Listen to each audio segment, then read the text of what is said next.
Welcome everybody to this evening's programme. This podcast is with ourselves, Social Rights Ireland, and the Pat O'Donnell Socialist Republican Forum. And it's great to see so many people here, great comrades and new faces. And it's an important event this evening because this is the eve of the 110th anniversary of the death of James Connolly, our great hero, our great martyr, our great revolutionary. Unfortunately, Eddie Glacken, who was supposed to give this presentation, was unable to make it this evening, but he promises us that he'll fill in and he'll come back again soon. So in the interim, and this is a bit ad hoc really and last minute, I'm going to try and fill in with a little bit of history. And bear with me because I am not an expert in James Connolly. And then we're lucky to have Alan Evans here from the Betty Sinclair branch of the Communist Party Ireland, who has given presentations on James Connolly before. So he is very kindly and generously at the very last minute stepped in. So thanks, Alan, and don't be afraid to pull me up on anything that is incorrect or wrong. Just do it nicely. Don't hit me. So we're going to start with this is the history teacher may maybe doing a timeline of James Connolly and maybe pause at some of the most significant moments in time and his contributions as well. But later on, I think it's important that we would all discuss significant events and his politics and how they are applicable to today's situation, even though we're in a very different, living in very different times, of course. So James Connolly was born on the 5th of June in 1868 in Cowgate area of Edinburgh. It was often known at the time as Little Ireland. And both of his parents, John Connolly and Mary McGinn, were Irish immigrants from County Monaghan. They had left Ireland in the aftermath of Angorta Mór. So Connolly was born into very severe poverty and he grew up in an overcrowded tenement home. Those conditions were pretty common at the time amongst the Irish working class in Scotland. And he attended school, a Catholic school called St. Patrick's, but he left formal education at around the age of 10 or 11. Or some people would say 9. I think, Alan, in your slides, it would say 9, but at a young enough age. And the reason for that was to be able to support his own family, to go out to work and to help to survive. So like many working class children of that particular time, Connolly educated himself through reading, through political discussion, through having an acute awareness of his surroundings. His lived experience informed him an awful lot. And then later on, his involvement in workers' organisations. And roughly around 1882, at the age of 14.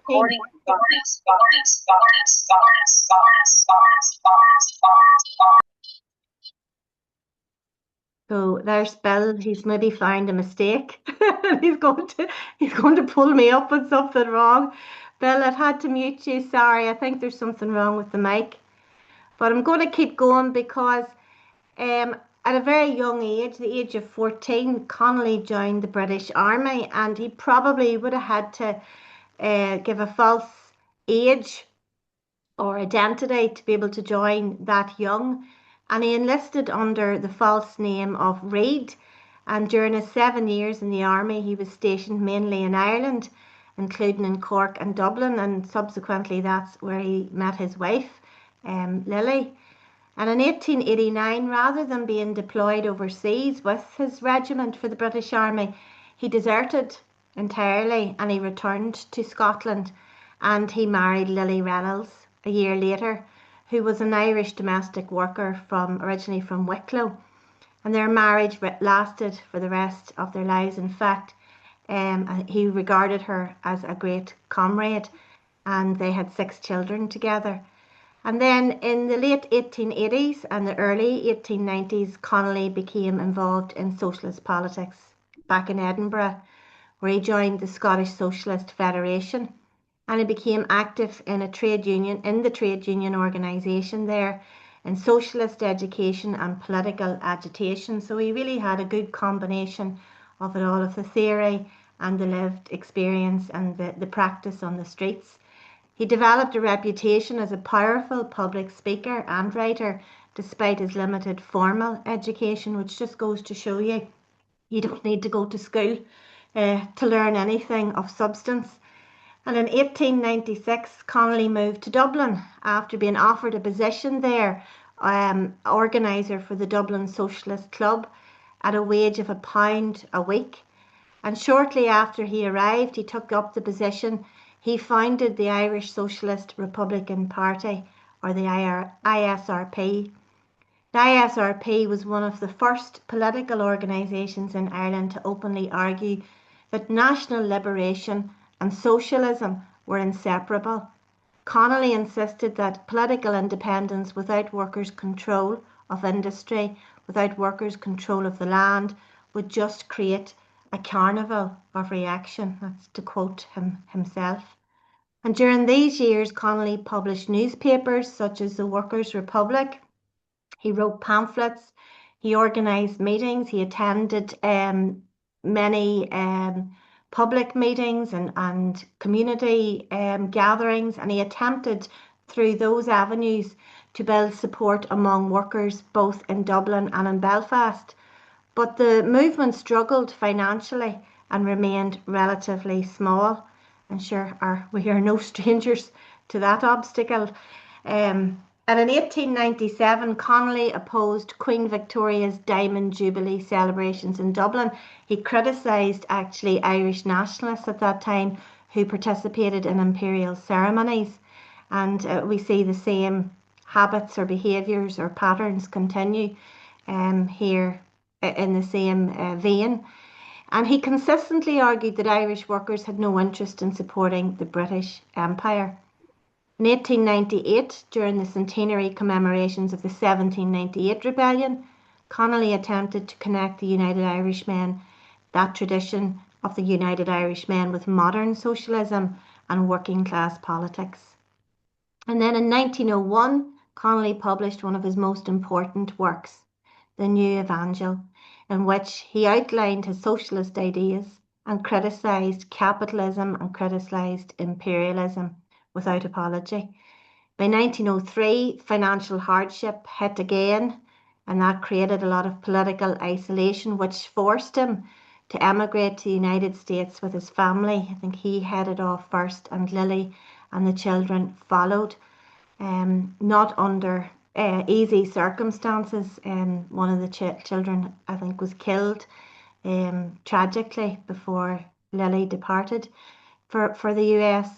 So between 1903 and 1910, Connolly became heavily involved in the American socialist movement, and he joined the Socialist Labour Party before later becoming associated with the Socialist Party of America.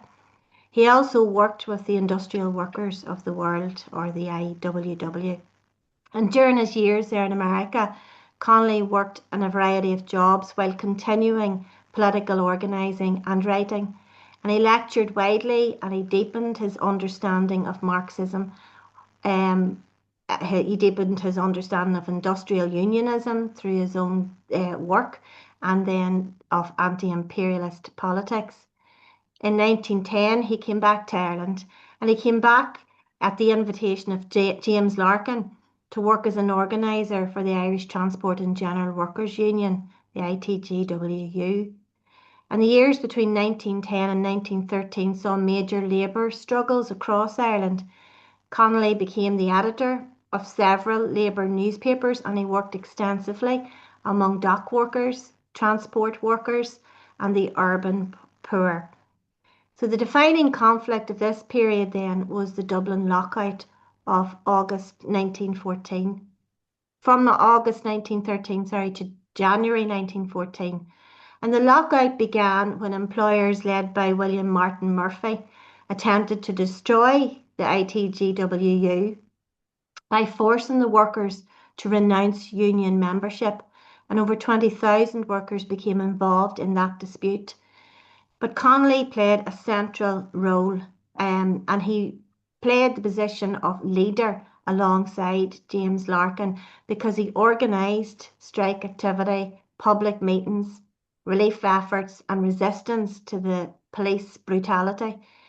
On the 31st of August 1913, which was known as Bloody Sunday, Dublin Met Police violently attacked workers and demonstrations in the city centre, injuring hundreds. And by November 1913, Connolly therefore helped establish, and this is probably one of the most significant points when we look back on the importance of James Connolly in our history, is because he helped to establish the Irish Citizens Army alongside James Larkin and Jack White. Its original purpose was to defend the workers from the police brutality that they were experiencing during the Dublin lockout.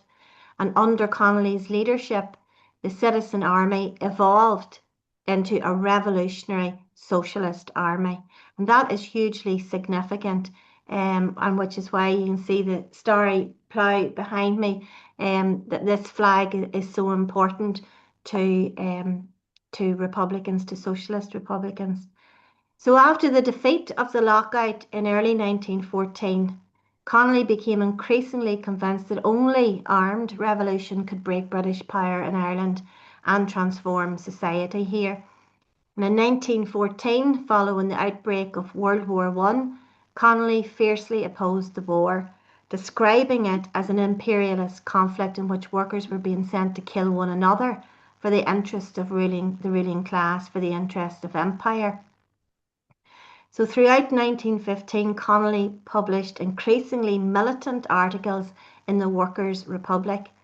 British authorities grew concerned that the Citizen Army might launch an uprising independently. And in January 1916, Connolly entered into formal discussions with the Military Council of the IRB, including Padraig Pearse, Tom Clark, and Sean McDermott. Plans for a joint insurrection began to take shape.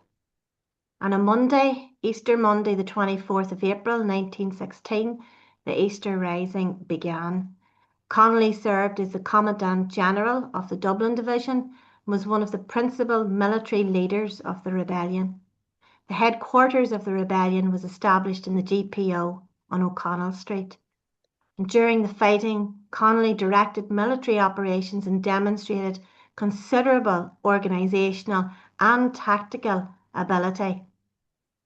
But on Thursday, the 27th of April, he was severely wounded in the ankle and later in the arm. But despite his injuries, Connolly continued issuing orders from a stretcher inside the burning GPO.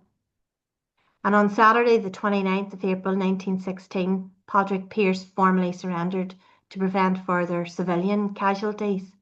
Connolly was transferred, very ill, first to Dublin Castle and then to Kilmainham Jail, and a military court sentenced him to death on the 12th of May, tomorrow, which marks 110 years since he was put to death, since he was executed by a firing squad in Kilmainham Jail.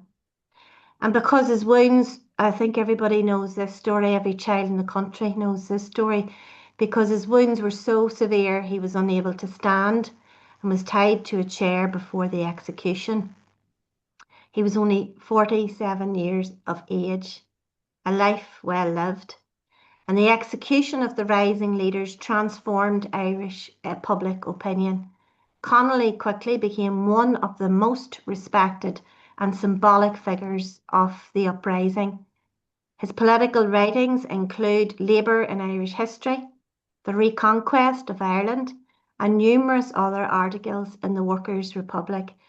And they continued back then and to today to influence generations of socialists, Republicans, and trade unionists. And more recently, we had this book published by Conor McCabe, which is a publication of the lost and early writings of James Connolly. It's well worth a read. There's just a wee excerpt here I was going to read from it. And I think this really sums up, Conor sums up Connolly very well. Connolly was first and foremost a political agitator. He remained one in his entire life. It was his one guiding principle, the raising of class consciousness through journalism, books, pamphlets, lectures, political campaigns, street agitation, and industrial organisation. His great innovation from a Marxist perspective was the application of class consciousness raising to Ireland, the Empire, and the colonial dynamic, an application often routinely misunderstood or cynically misrepresented since his death by political and trade union actors with an altogether different agenda. And I'm just going to leave it there because I think it's important to remember that as revolutionaries or as anti-imperialists or as activists simply, that we remember that to be an agitator is not simply to just be a wrecker on the streets or direct action is very important. But at this moment in time, we see an awful lot of, ad hoc um, protests and disruption, but it takes more than that. And that is why it's important for us in Social Rights Ireland and for the Pat O'Donnell Socialist Republican Forum to ensure that we use every vehicle available to us to raise class consciousness first and foremost. And that's what we aim to do every time we meet every week and in our daily activism. So thank you very much for listening, for being patient and for not interrupting me. Now you can tell me all my mistakes. But I'll go to maybe Alan first of all, because I know you have a few slides. Alan, if those can be shared, or if not, if you want to just speak to us about some of the things either I've covered or haven't covered, it would be great. Yeah, I can share. I mean, you've covered many of the key things. So it's quite easy to share, and I'm in this room with this camera in the middle, so I'm not looking head on at it, and I know it seems a bit peculiar, but it means I can show the slides. They were for a talk that I was asked to prepare on the book Labour in Irish History, and but it deviated really into the issues that are being Rushing, which is Connolly and his contribution, his background, which was incredible. Well, I mean, he is a remarkable. I mean, like Lenin and Marx, they both strike me as, all three of them strike me as being just indefatigable. They were relentless workers of a unique character. I wish that I had that kind of personality and ability to just get up in the morning and work and work and work. And Connolly was that kind of person. He was in the library, reading, writing, constantly. He didn't drink, he didn't smoke. Yeah, and he was just a self-educated, self-made man, and quite remarkable reading. Because although I was asked to present on the book, I ended up reading probably a lot of things Roisin's read about Connolly and his background and history. So I'll put up the slides, but I'll try and jump through the ones that overlap and duplicate. Let's see this. I've got to send a request. Can you? Okay, never had to do that before. Has the request been accepted, has it? Oh yeah, okay. Yes, sorry. Right, yeah, go on, yeah. That's it. So the slide's up now? Is there a slide? You're putting your finger Yes, up. Okay, yes, right. thank you. So, okay, I think there's 15 slides, and I mean, so this is duplication. I've studied this school age 9. I mean, I don't know. That's what I was told read at the beginning, and it's the same summary. Book was written in 1910. So let's hang on. Right. Okay. Sorry. Cursor was in the wrong page. Um, Core ideas in the book: national liberation must include class liberation. Connolly insisted that true Irish freedom cannot be achieved without dismantling capitalist structures, political independence without economic justice is hollow. Movements for Irish unity or sovereignty must also confront wealth disparity, housing crises, and workers' rights. This is duplicating. He saw the working class as the inheritors of Ireland's revolutionary tradition, more trustworthy than elites or middle class nationalists. Um, Connolly exposed how Irish history has been sanitized to glory aristocrats and ignore peasant and labor revolts. He shows again and again how the middle and upper classes betrayed the struggle for Irish freedom. This is in his books, and he writes extremely well about the historical processes that went on in Ireland. And again, the middle classes fired everybody up and then ran away. And they were sent to wherever it was, Tasmania, or um, bribed, and they sold out. And he was right. And then he also makes the uh, uh, point in the book about internationalism, and he particularly praised the United Irishmen.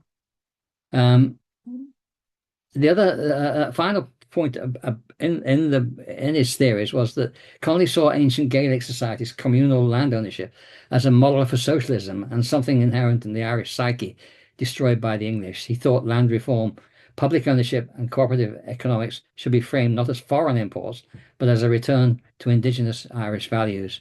And I think his analysis of the significance of Gaelic society is wrong. And this is something we'll discuss. This comes up later, another slide. Um, so significant colony quotations. This is something that I'm saying would be helpful. If you this is not taken from the book; it's taken from all his writings. If you remove the English army tomorrow and hoist the green flag over Dublin Castle, unless you set about the organisation of the Socialist Republic, your efforts will be in vain. Governments in capitalist society are but committees of the rich to manage the affairs of the capitalist class. It was just so succinct and clear. The Irish people will only be free when they own everything from the plough to the stars. That's the source of that plough to the stars, plough and stars. We believe in constitutional action in normal times. We believe in revolutionary action in exceptional times. Don't be practical in politics. To be practical in that sense means that you have schooled yourself to think along the lines that those who rob you would desire you to think. In other words, break the rules, challenge the status quo and the norms and the values of society if you're going to make real change. Ireland is distinct from a people is nothing to me. The man who is bubbling over with love for Ireland and can yet pass and move through our streets is, in my opinion, a fraud and a liar in his heart. If you strike out in prison or kill us out of our prisons or graves, we will still evoke a spirit that will thwart you. Men perish, but principles live.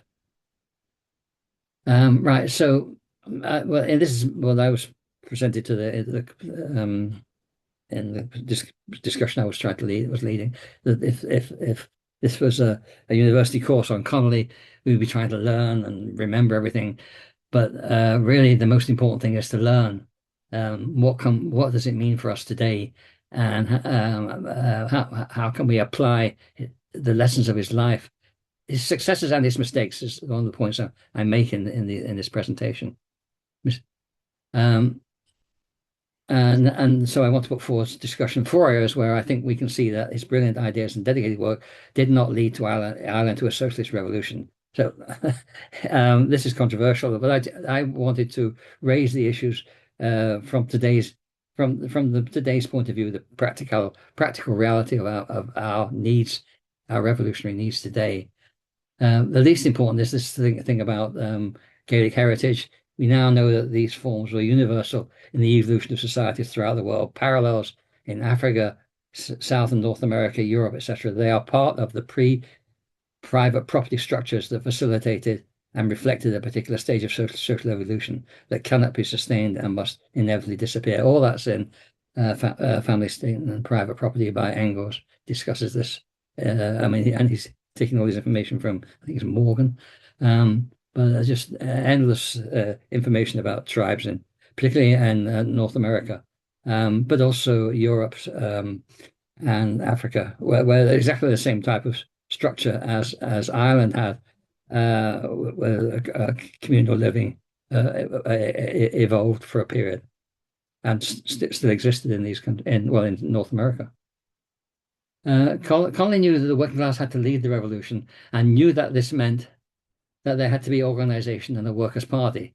Lenin's What is to be Done was written in 1902, and presumably the ideas were in circulation, but Connolly organized a looser structure, meaning that the working class did not have the leadership, education, and discipline that Lenin clarified and implemented, presumably believing the workers could spontaneously solve all the problems because of their innate nature, the view of most socialists in the world at that time and probably today. This is a common thing, the idea that the workers can suddenly, you can see the revolution will just happen, that the workers will know what to do. But it requires science leadership, not elitist leadership, integrated leadership derived from and learning from working people, their real lived experience. You can't have a revolution without leadership. The Bolshevik Revolution was a fantastic example of that. Um, the United Front has to be built, trained, and organized over a period of time. So this is the point that the revolution that Connolly led sort of moved swiftly to an uprising. Um, I mean, yeah. So if people had taken over from that and used it as part of maybe I'm being a bit too critical about this. It has to have scale and momentum. It has to have fought battles and learned discipline and be united around the revolutionary program of the period. So that's what Lenin did. They fought and fought and fought, and they trained workers to know how to fight, to know how to attack and retreat and unite. And it took years and years and years to build uh, an actual, not just a movement of intellectuals who knew the theory about revolution, but of people who had organized and taken part in revolutionary activity and knew about discipline, knew about working as a team and in a structure. You can't have a revolution without building that. So I'm saying that I think probably a bit unfair that Connolly didn't do that. He launched a revolution, but maybe that was a good thing if it had been followed up. The Easter Rising was a spectacular, heroic, and partially successful step in Ireland's historic fight for freedom. Momentum it created was seized by the bourgeoisie. Our fight is for socialism. Connolly repeated, he said, hoisting a green flag does not mean freedom for the working class. However, maybe he thought that the revolutionary through the old system would in the conditions of 1916 lead to a new world, and maybe into a society controlled and dominated by the working class. If he believed that, he was wrong. The bourgeoisie will not go unless we have a disciplined people's army and mass movement led by a vanguard communist party with a revolutionary program. The Bolshevik Revolution taught us that. Yeah, if you just, you have to fight and beat reaction, and you have to be organized to do that. James Connolly, the great Irish working class leader and the theoretician, would, in my opinion, have adopted the ideas of the Bolsheviks. Unfortunately, he died before we had that opportunity. Why has his example not led to new revolutionaries of his caliber and to the Bolshevik party we need? We can do this. A bit of a drama. Okay, thank you. Bye.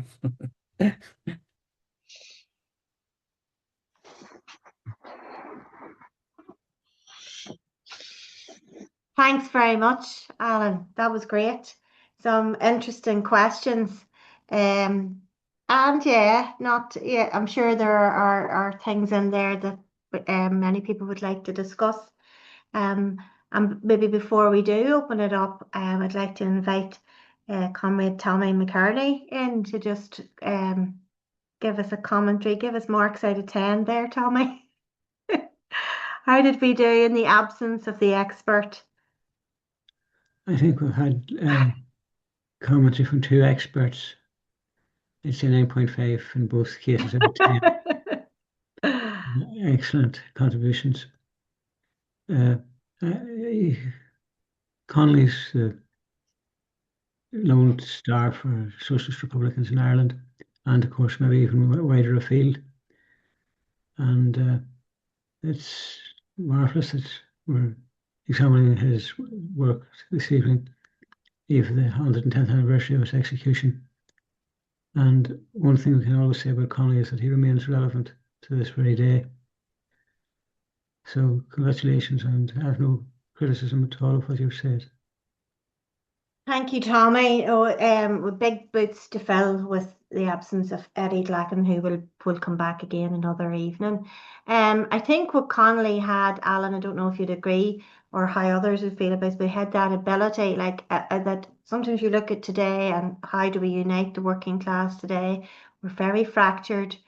Identity politics, culture war has been very useful for dividing the working class, but he had that great ability to work with the nationalists as well and to see that we couldn't be selective around who, you must subscribe to socialism, you must understand the end goal must be socialism before we can rise up or before we can even work together. Um, would anybody like to come in? Maybe have their hand, Bill, you have your hand up. Don't know if you want to respond to that or anything else. Come on ahead. If your hand up, ask him. Yeah. Can't see. Oh, yeah. Am I unmuted? I am. Yeah, Yeah. no, I want to make a reference to what you were saying about its deficit in formal education, because I think I know how that was filled. Lily Reynolds was a woman that was, she was a twin. Her other twin was a boy, and she was born in Rathrum in County Wicklow. Her mother had married a farmer that was considerably older than her and died. Obviously died before when she was still in her 40s, maybe. They sold the farm and they moved to Rathmines. That's how my mother knew Lily Reynolds. My mother is from Rathmines. Now, they were Church of Ireland people, and Lily went to the Church of Ireland Teacher Training College in Rathmines. She was what was known as, they used a governess. Now, a governess was a preschool teacher in those days. It was a profession. And the education system was, the law said you had to go to school from your 8th year to your 12th year. That was 4 years basic education you got in a classroom of maybe 60 children. The chances of you learning anything was slim if you were not really extremely bright. Now, the rich kids had an advantage because their parents employed a governess from 4 up to 8. So they had a head start before they even went to school. Now, Lily Reynolds was teaching, she was a governess the time she met Connolly. Connolly met her somewhere down near Beggett Street when she was coming from work. Now, another example of what a governess is, the two Bronte sisters that wrote Jane Eyre, they were governesses. Now, and that's the standard of education they got. Now, she educated Connolly. They weren't making babies all the time. She was studying and she filled his gap in education because she was able to do it because she was a professional educator, otherwise known as a governess.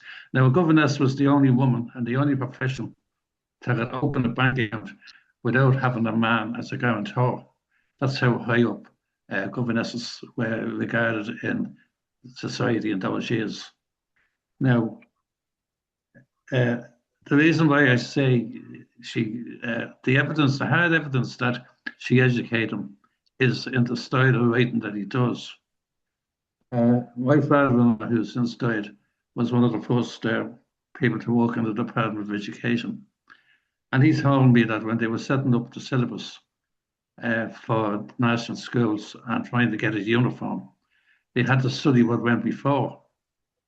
And they studied what the Catholic Church was, what their standards was, their style. And it was not a question of superiority or inferiority.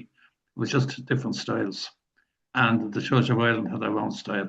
And he said that Connolly's writing is completely in the old Church of Ireland style. Now, I don't think any feminist historian has done any serious study on Lily Reynolds, because there's much more to her than meets the eye. And maybe that's something you might want to do, Roisin. You've been a historian, you know. There certainly is need for further study of Lily Reynolds. She made a major influence on another thing. She came from a nationalist, communist, Protestant background, where people would have been in the 1798 rebellion, not Howard Meady's father, but maybe his relations at the time, and they fought with the United Irishmen in Wicklow and down around Wexford. So the first political the first political exercise they had was the 1798 centenary, and I think that she influenced Connolly on that from her own family history, because it was totally outstanding. The people who organised the centenary celebrations were out of Maynooth College, a fellow called Monsignor Kavanagh. Now, it's all like the song "The Boys of Wexford," yeah. Well, "The Boys of Wexford" is not a 1798 song. It's a 1988, it's an 1898 song, and it was set up about the boys of Wexford and the great Father Murphy and all that. There was actually two Father Murphys, and they had someone took a drawing of Father Michael Murphy, and he wasn't even wearing his collar. You can see that it's a pencil drawing. Now, she was familiar with the history. It would have been her family's oral history, and that would also influence Connolly. So she was a much more influence on Connolly than people think, and she shouldn't be written out of history. There is serious need for a serious study on her. That's a good point. Thanks, Bill, for coming in. You're right, not to underestimate. But sure, like many women and many important people have been written out of history. Indeed, Connolly, they made great efforts to keep him out of history. I mean, look at how we struggled to even find his work as well. So after his execution, his work was, went underground. It could hardly be found. There was nobody willing to publish it. Again, that fear of spreading the idea, especially when when there was so much outrage in the aftermath of the executions, and then maybe an appetite to read those who might not have been as interested beforehand, wanting to know. But of course, they have to invisibilize, have to erase, they have to hide anybody who has revolutionary, the works of anyone who has revolutionary ideas. I see Barry is here. Thanks, Barry, for joining us. And no under pressure too, Barry. But, I'm maybe going to ask you a different kind of a question. And that is, like, if Connolly were here today, I'm sure he'd say the same thing, that the imperialist interests only serve this, a tiny few. But who are the tiny few, and whose interests does imperialism serve today in 2026, Barry? Just to put it into a more modern context.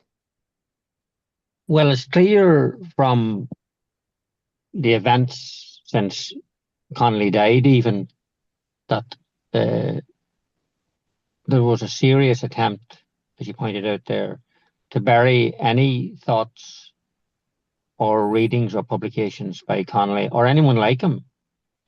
And I mean, McCarthyism wasn't invented just for the sake of inventing something to persecute socialists and communists, and to ensure that to mention such stuff was, beyond the pale. The people that it clearly benefits, the absence of sort of class consciousness and the absence of internalizing of Connolly's writings and others, but especially Connolly, as that's who we're speaking about. I mean, the fact that class consciousness has been sort of subdued and deliberately misrepresented obviously benefits the powerful and wealthy. And it benefits ultimately the 8 or 10 men at the top of the economic pyramid. And it also benefits and will continue to benefit all of those who own the means of production. That's the outworking, and it inevitably means poverty for the working class. And of course, poverty, as we know, just didn't suddenly come out of the air, and it's not a fixed entity. Poverty comes from inequality and it comes from exploitation. Both of these things are a central part of capitalism, which Connolly fiercely opposed and which Connolly clearly understood. I mean, it's amazing that somebody like Connolly, who not alone did he learn in later life, but he was able to expand and develop his thinking. That in itself is a mark of somebody who was a very capable person. And his writings are clear. I mean, there's no ambiguity about what Connolly's saying about anything in relation to culture, in relation to language, in relation to media, in relation to schooling, and ultimately in relation to exploitation and inequality. You could lift exactly what Connolly said all those years ago in all of his writings and set them in 2026. If we could only manage to get people to have a broader core of people, even within the activist groups. I mean, let's be clear about this. I mean, a lot of Republican history is littered with the exclusion of Connolly. It's okay to talk about Pádraig Pearse, and it's okay to talk about other 1916 leaders. But for some reason or another, Connolly is almost a step too far. I mean, it's associated with something terrible, something like socialism, or something like, even worse, communism. And that sort of psychology, I mean, that's another part of it. That psychology has been used effectively by those who own and control the production and means of wealth. And most people don't even see it in their daily lives. I mean, the only time that people see this type of thing is like a period now when we have imperialist wars in West Asia, where then suddenly the price of petrol and the price of goods goes up. But there's an explanation for that. And that's the important bit. It's not so much the fact that the prices went up. The question is, why did they go up? What is the explanation for all of that? And why does that happen periodically, even in the absence of war, but especially in the time of war? I think it was Naomi Klein who wrote the book, the name of which I can't remember, but she said that imperialism and capitalism never misses an opportunity at crisis to further their own ends, and furthering their own ends at the end of the day is to exploit a situation whereby they can profit from it. I mean, we know that simple things like the statement by Trump that the war might be about to end suddenly drives the price of oil down. And then in the next 2 or 3 days, it appears that that's not going to happen and the price of oil rises up. Now, we're talking about trillions here, absolutely trillions of pounds. And the people in the know there know to sell when it's, or buy when it's gone down and sell when it goes back up to the top again within a space of maybe a week or a few days. And that's, I mean, to call it a fancy name, insider trading, it's criminality. And the people who pay for that is the working class again, and the majority within every country, not just Ireland. So everything that Connolly said and everything that Connolly expressed is a clear fit for society today. And that sounds incredible after 110 years, but that's the reality. Thanks, Sorry, Barry. Margaret. Always bringing it back to the reality of today as well, which is so important why we're gathered here.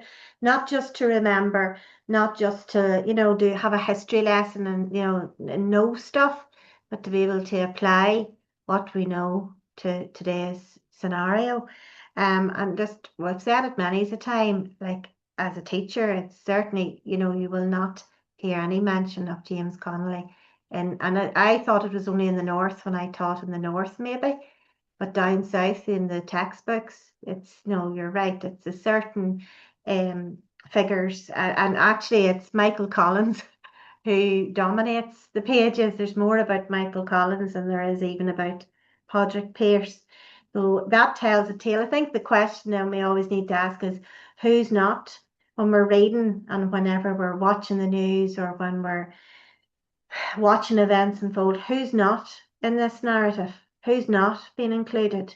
Whose voice isn't actually here? Whose voice is being erased because they can tell more about what's not being said sometimes than what is actually being said or written about.